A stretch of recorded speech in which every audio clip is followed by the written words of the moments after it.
Your Bible, I'd love for you to open up to Luke chapter 10. Luke chapter 10. Last week was an incredible day of worship with our friends and family day, and again, I cannot thank you enough for helping make that a reality. It truly was a team effort. There were more hands than I can even remember. Every time I think back to that day and the weeks and even months leading up to that, I think of another contribution that made that possible. So I'll continue to just say thank you. It was a great day.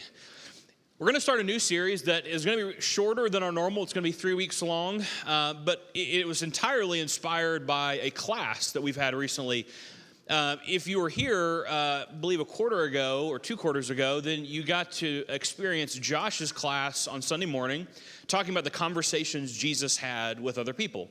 And I always love looking at this concept. Jesus' life was so relatively short, and I think I'm even more convicted by this because he knew what was coming. He knew how short a time he had on this earth. Really, his ministry was only a few years long.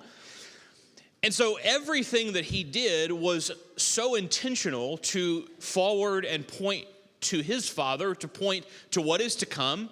Josh did a great job outlining the conversations Jesus had. And something that I like to look at every now and then is the meals that Jesus chose to partake with. And maybe more importantly, who he chose to have them with.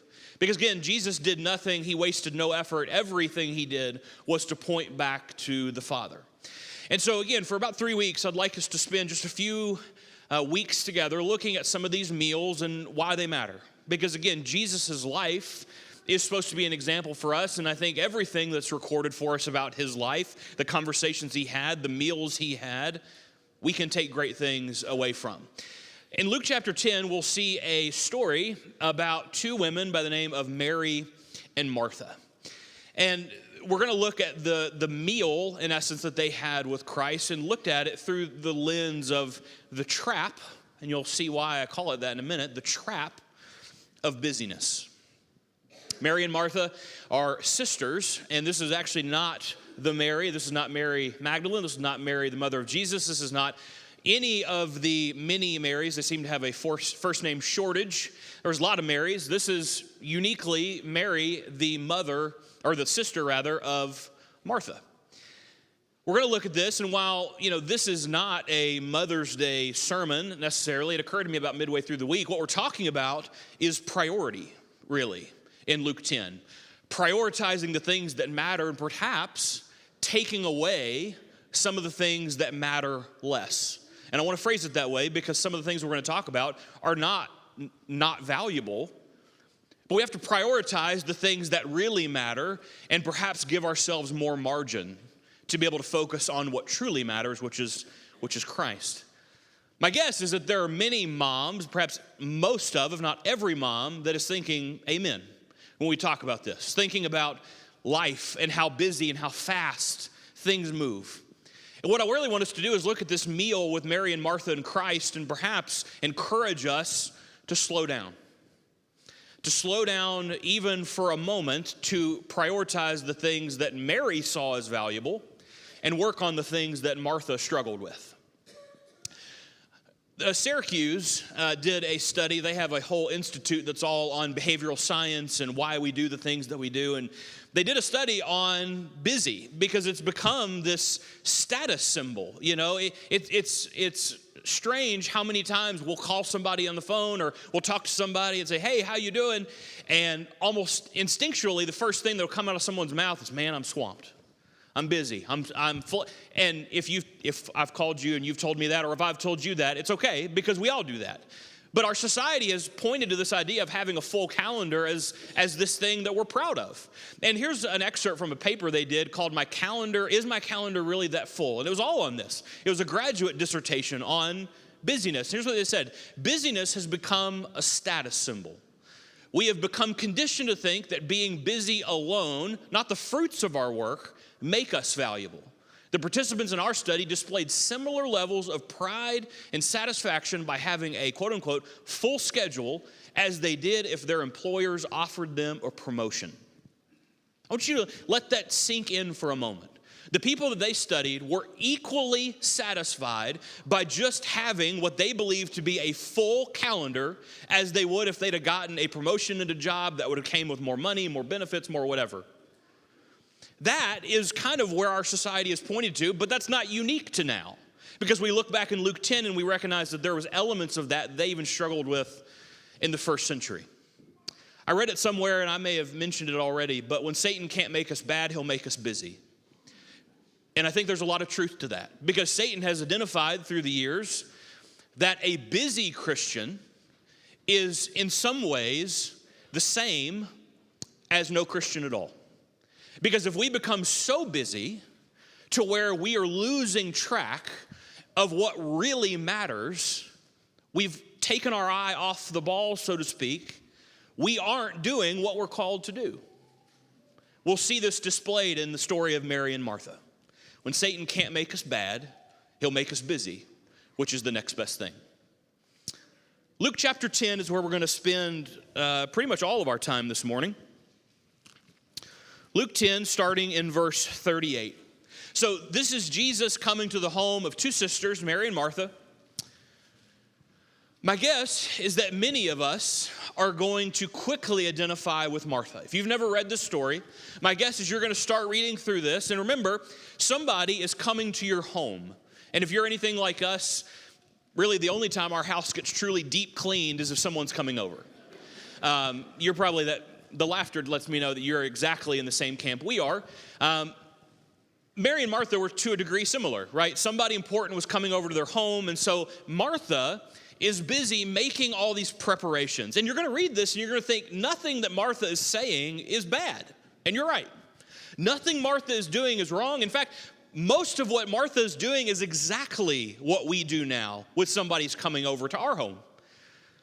But I want you to notice, and like a lot of things in life, what Martha is doing is not wrong, but I want it to pay attention, and I want to juxtapose it against what her sister's doing. Because many times in life, the choices that we make is not right or wrong. It's what's best in the moment. What is best today? What is best with given the circumstances that I have? And this is where we see Martha lose track a little. It's not that cleaning the house or getting the food or any of that's wrong, but she had God in the flesh in her home. And she thought, it's more important that we get the kitchen clean and I get all the food out as opposed to taking a time to spend with Christ, is what Mary did. Let's start in verse 38 and read down through the end of the chapter, verse 42.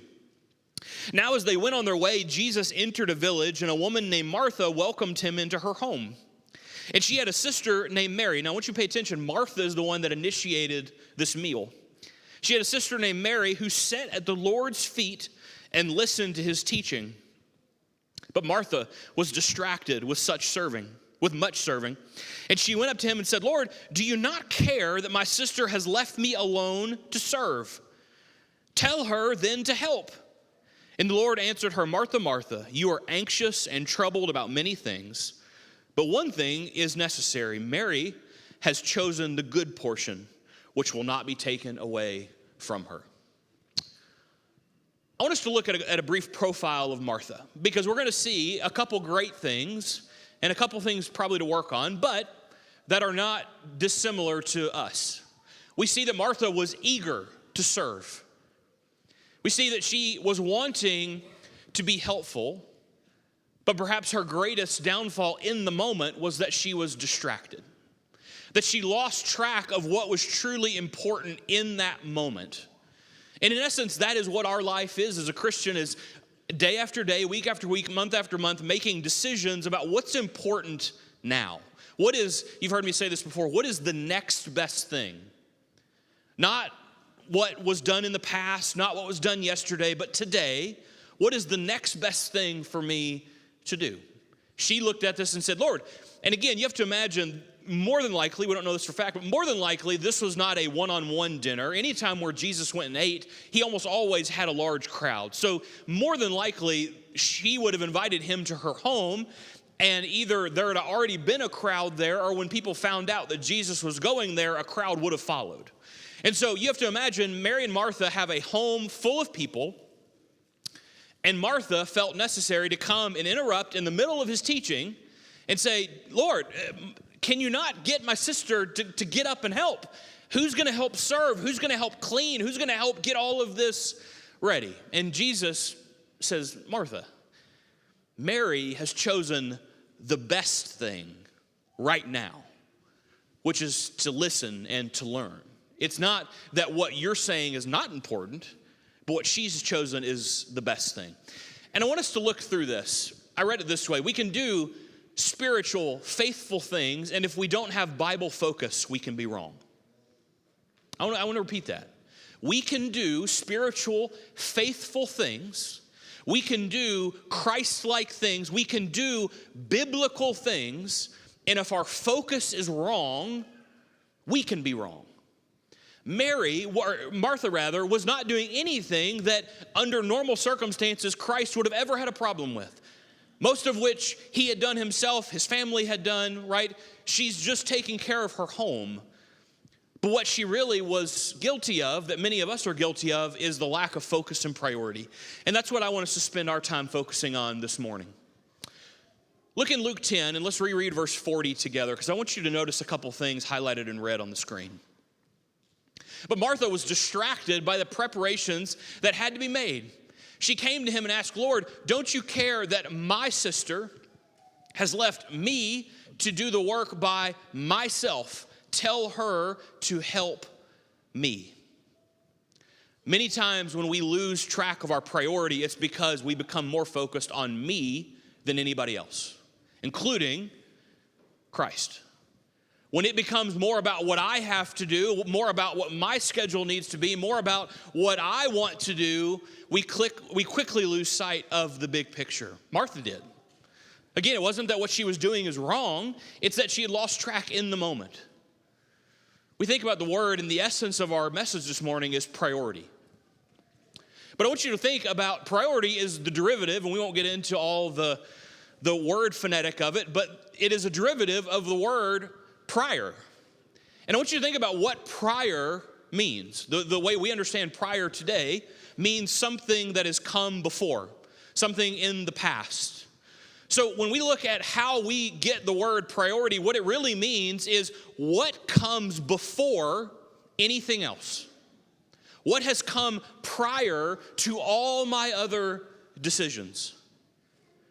Mary looked at this situation and said, the priority, the thing that comes before anything else, before food, before cleaning, before all the other things that aren't inherently wrong, but the thing that comes first is Christ. Friends, what is the priority? What comes before everything else in your life? Is it Christ? My fear is that for many of us, the answer is something else. Maybe it's a hobby, maybe it's work, maybe it's a relationship, maybe it's sports, maybe it's school, which again, this is a perfect application because none of those things are wrong. They're not inherently wrong. In fact, all of us have those to some degree. But the question that we have to answer as Christians, the question that I think we will be judged on as Christians one day is, where does it fall in the priority list? Is it number one? Does God get to play third fiddle to sports and hobbies? Is God going to play number three to work and to relationships and to other things, and church ends up getting the scraps of our time? Because Mary said, no. It's not that these other things aren't important. It's not that I'm not even willing to do them. But today, when Christ is in my home, all those other things will wait. All those other things are going to sit there until Christ leaves. This is an opportunity I have to be in front of my Lord. They'll wait. We have an opportunity and an obligation to have the same conversations with ourselves, with our families. When we look at church, when we look at our Christian life, what are we willing to say that has to wait? Not that it's not important, not that we're not even going to do it, but to look at it and say, as a family, this is what matters. What matters is that my kids get exposed to church, that my kids see a consistency at home and at church and at work, that all these other things are going to get put on pause because church is a priority. Or do they get pushed to the front and Christ gets what's ever left over? Are we Mary or are we Martha? Priority. I see three elements of Mary's prioritized life. I see three verbs in this short section of Scripture, and really they're going to be our 3 points this morning. We see three things that Mary chose to do. She chose Christ, she sat and listened, and she listened to what he was teaching. Choose, sit, and listen. Contrast that with what Martha chose. Martha was distracted. Martha was anxious. Martha was busy. Which one would you rather? My appeal to you this morning is to be a Mary. To look at your schedule, that all of us are full. I get that. Everybody's got a full schedule, myself included. To a degree, I feel struggles with this every week of some feeling of hypocrisy to come and preach and teach, knowing full well that I don't have all this squared away. A week like this seems to highlight that because I'm as bad as any. We look at our schedule and it's jam-packed. Me and Kyla had a conversation just the other day looking into the fall, looking into next year, what we were doing. Many of you are planned out that far and farther. But my challenge for us, and again, not that any of those things that we have planned in the future are wrong, but are they planned at the detriment of today? Are they planned, are they prepared for at the detriment of Christ today? Because the truth is, that time may not come. Tomorrow may not come. Next year may not come. That thing we have planned next week may not come, but today is here. You are judged based on the decisions we make today. Mary and Martha very much experienced that in a different way. Mary was looking at the future of this is what I need to do to prepare. And Mary says, no, I need to be in the moment today. Choose, sit, and listen. Let's start with choose. I'd like to give you a definition because when we think about choosing, we have to recognize that what it really means is to distinguish the central from the peripheral. What I mean by that is not that the peripheral is not important, because again, we come back and I will repeat this over and over. This is a critical linchpin of this message. It's not that the other things are not important. It's not that preparing the home, in Martha's case, was not important. It's not that career is not important. It's not that hobbies are not important. It's not that family or fill in the blank is not important. But we have to see where does it fall on my priority list. And if anything comes above my relationship with Christ, it's wrong. It's not wrong in and of itself, but if it rises above my faith, that one day I will be judged on, that one day I will either be in heaven or punishment for eternity based on these decisions, it's wrong. What is the central and what is the peripheral? We have to choose. We look in Luke 10, and I'd like to reread verse 42. This is Christ talking back to Martha. Mary has chosen what is better, and it won't be taken away from her. Mary has decided that today the dishes can wait. Today the serving of food can wait. Today the things that are probably okay tomorrow are not as important today because Christ is here. Because today those things in Martha's world are rising above her opportunity to sit before Christ. And so to a certain degree, we understand why this is such a struggle, because it is a bit of a moving scale. Because today, the thing that might rise above Christ that becomes wrong today may not be that tomorrow. Tomorrow may be a perfectly prime opportunity to do those things. And in that case, it's great. Let it rip. But Christ is saying today she chose what was better.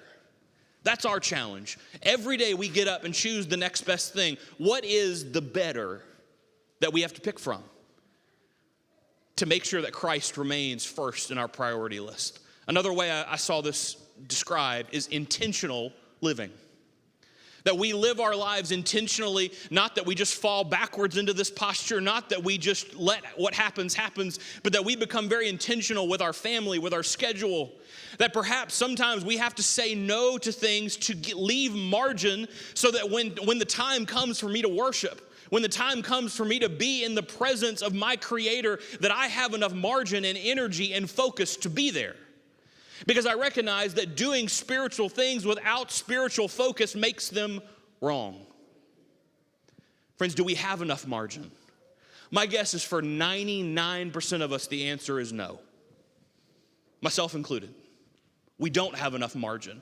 We don't have enough margin to have the bandwidth to sit and stop and look at the feet of Christ and listen and worship and recognize the priority. Intentional living. We look at sit, making time for spiritual preparation, not just physical. That we're going to sit and rest for a moment so that when the time comes for us to engage that spiritual discussion, when we're sitting before Christ and we're listening and Christ is ready to impart on us, on our hearts, on our minds, on our spirit, something that will make us more like Him and make us better in the eyes of God, that we're ready to engage that. Not that we're just going through the motions, not that we're so tired that we can't even process things. And I've been there, you've been there, right? We've come to church and we've had such a week where we're just exhausted, we're running on fumes. And there are going to come times where that's going to happen. And let me just tell you, in those moments, I'm thankful you're here. But if that's our regular posture, perhaps we have things out of whack. Not that it's not going to ever happen. It's happened to me. Admittedly, I've preached from that condition before. You've sat in that condition before. Because life sometimes throws us those curveballs. But if we look back on the last 6 months, if we look back on the last year, and 8 out of every 10 church services, 8 out of every times of worship, even if it's at home, we are so strung out, exhausted from the life that we've chosen that we can't focus on what's really important. Our priorities are out of whack. Do we make time? Do we sit and make time for spiritual preparation, not just physical? We go back to Luke 10 and verse 40. But Martha was distracted by all her preparations. Friends, that was physical preparations. That was the day-to-day physical stuff. That's job, that's hobby, that's career, that's all the things that we physically need to take care of. And again, I'll repeat this over and over. It's not that wasn't important. It's not even that it's not necessary. But in the moment, it was rising above Christ. And what Christ is saying is Mary has chosen the best thing. Today, Mary's made the right call. To sit, to have margin, to listen, and to be spiritually prepared to engage the things that Christ was ready to teach. Martha made all the physical preparations in the world and missed the most important thing right under her nose. Do we ever miss the spiritual for the physical? My guess is that we do. My guess is that we do more often than we don't, if I'm being honest, myself included. That we get our schedule so fleshed out and so paper thin of margin that if one thing throws a wrench into that, we have nothing to give. That spiritually we are wore out. That we are like a rag that's been wrung out and nothing left to give. Do we ever miss the spiritual for the physical?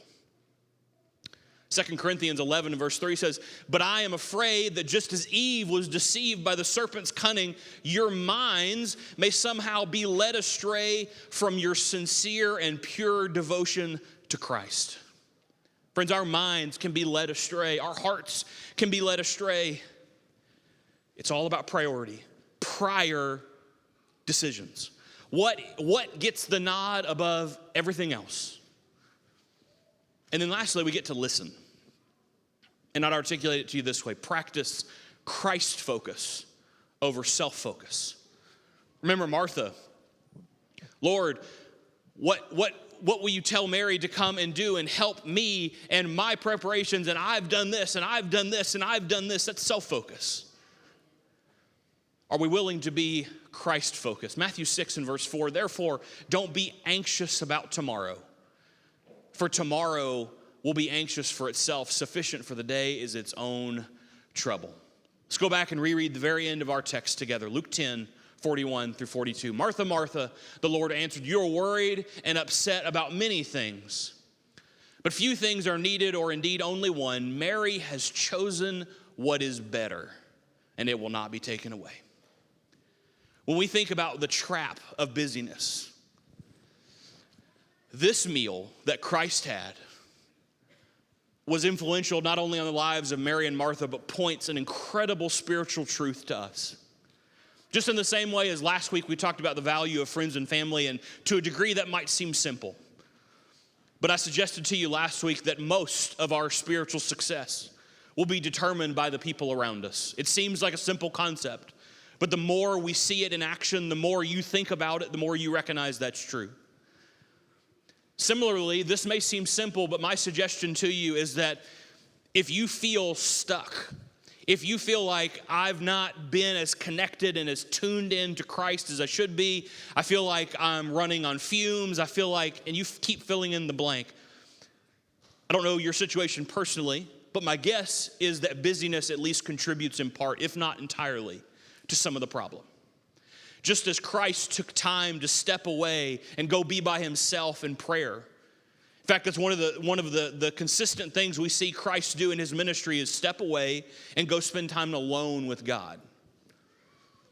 My prayer for us is that we slow down, that we choose, that we sit, and that we listen, that we can gain some of that margin back. So when the time comes for us to be a Mary and sit at the feet of Christ, we're prepared to do so. That we're not distracted by the dishes, and we're not distracted by the food, and we're not distracted by other people, but we are there to sit and to listen. This morning, if you're not a Christian, we'd love to give you that opportunity to come at the feet of Christ, to bring your old life, to bring the old you and have it buried in the water of baptism, to start out fresh. Maybe busyness is something you've struggled with. Maybe you need prayers from